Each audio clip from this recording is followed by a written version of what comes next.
Welcome to சவுத்நாத் Bhojan. தெய்வீக மூலிகை பொருளான அரகஜாவை பயன்படுத்தி குலதெய்வம் தெரியாதவர்களும் அவர்களுடைய வீட்டில் குலதெய்வத்தை கண்டிப்பாக வரவழைக்கலாம். அதாவது அரகஜாவை நம்முடைய வீட்டில் பயன்படுத்தி எந்த முறையில் நாம் குலதெய்வத்தை வரவழைக்கலாம், இதே மாதிரியே இந்த அரகஜாவை நாம் எந்தெந்த கோயிலுக்கு எந்த நேரத்தில் நாம் தானமாக கொடுத்தால் நமக்கு என்ன பலன் கிடைக்கும், அதை தான் இன்றைக்கி இந்த பதிவில் நம்ம பார்க்க போகிறோம். ஒரு சிறிய வேண்டுகோள், இந்த பதிவு பிடிச்சிருந்தா லைக் பண்ணுங்கள், ஷேர் பண்ணுங்கள், கமெண்ட் பண்ணுங்கள், மறக்காமல் சப்ஸ்கிரைப் பண்ணுங்கள். வாங்க இப்போ இந்த பதிவில் நம்ம போகலாம். தெய்வீக மூலிகை பொருளான இந்த அரகஜா நாட்டு மருந்து கடைகள் எல்லா கடைகளிலுமே கிடைக்கும். அதே மாதிரி இந்த தெய்வீக பொருளான அரகஜா ரொம்ப கம்மியான விலையில தான் நமக்கு கிடைக்கும். குறைந்தது ஒரு 50 ரூபாய்க்குள்ளே தான் ஒரு டப்பா நமக்கு கிடைக்கும். அப்போ இந்த மாதிரி அரகஜாவை நம்ம ஒரு 5-6 டப்பா நம்ம வீட்டில் வாங்கிட்டு வரலாம். வீட்டு பூஜை அறையில் ஒரு டப்பா வச்சுருங்க. அதே மாதிரி நம்மளுடைய உபயோகத்துக்காக, அதாவது நாம் தினமும் குளித்தவுடன் மஞ்சளோ சந்தனமோ வைத்து கொள்ளும்போது அதனுடன் இந்த அரகஜாவை கொஞ்சம் குழைத்து நாம் நெத்தியில் வைத்து கொண்டோம் என்றால் நம்மளுடன் எப்பவுமே தெய்வீக சக்தி இருக்கும். அதனால் நமக்காகன்னு ஒரு டப்பா வச்சுக்கோங்க.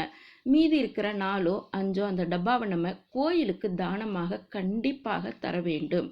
இப்போ எந்தெந்த கோயிலுக்கு நாம் இந்த அரகஜாவை தானமாக கொடுக்கலாம், எந்த வேளையில் தரலாங்கிறத பார்க்கலாம். முதலாவதாக பெருமாள் கோயிலுக்கு நாம் அரகஜாவை தானமாக தரலாம். நாம் தானமாக கொடுக்கக்கூடிய நாள் ஏகாதசி, சனிக்கிழமை. இந்த 2 நாட்களிலுமே நாம் பெருமாள் கோயிலுக்கு அரகஜாவை தானமாக கண்டிப்பாக தரலாம். அதே மாதிரி சிவன் கோயிலுக்கு நாம் எந்த நாளில் தரலாம்னா, பிரதோஷ வேளையில் பிரதோஷ நாளில் நாம் சிவன் கோயிலுக்கு அபிஷேகத்திற்கு கண்டிப்பாக இந்த அரகஜாவை தர வேண்டும். இந்த மாதிரி பிரதோஷ நாளான பிரதோஷ வேளையில் அபிஷேகத்துக்கு நாம் அரகஜாவை கொடுத்தால் நம்முடைய வீட்டில் சிவனின் அருள் எப்பவுமே இருக்கும். அதே மாதிரி கால பைரவர், இந்த கால பைரவருக்கும் நாம் அரகஜாவை தானமாக கண்டிப்பாக தர வேண்டும். நாம் கால பைரவருக்கு உகந்த இந்த தெய்வீக மூலிகை பொருளான அரகஜா வெள்ளிக்கிழமையில் ராகு வேளையில் போய் தர வேண்டும். வெள்ளிக்கிழமையில் 10:30 மணியிலிருந்து 12 மணிக்குள், அதாவது காலை வேளையில் 10:30 மணியிலிருந்து 12 மணிக்குள் கால பைரவருக்கு இந்த அரகஜாவை நாம் தானமாக தரலாம்.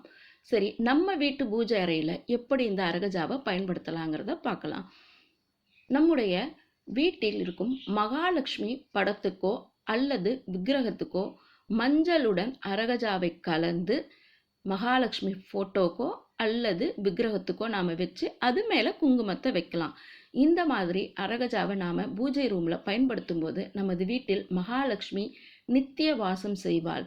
நம்ம விட்டு எப்பவுமே மகாலட்சுமி போகமாட்டா. அதனால தான் அரகஜா நாம் அனைவருமே கண்டிப்பாக மகாலட்சுமி ஃபோட்டோக்கோ அல்லது விக்கிரகத்துக்கோ திலகமாக கண்டிப்பாக வைக்க வேண்டும்.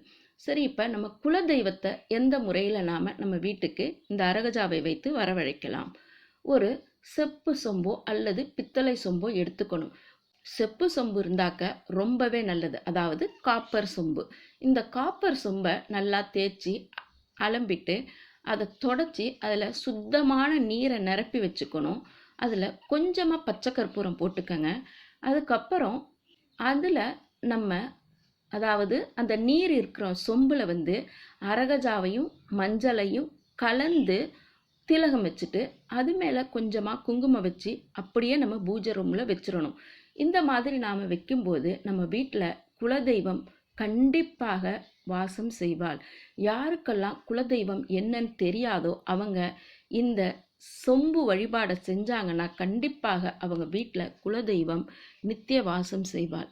இந்த பதிவு பிடிச்சிருக்குன்னு நினைக்கிறேன். பிடிச்சிருந்தா லைக் பண்ணுங்கள், ஷேர் பண்ணுங்கள், கமெண்ட் பண்ணுங்கள், மறக்காமல் சப்ஸ்கிரைப் பண்ணுங்கள். மீண்டும் ஒரு நல்ல பதிவுடன் உங்களை சந்திக்கின்றேன். வணக்கம்.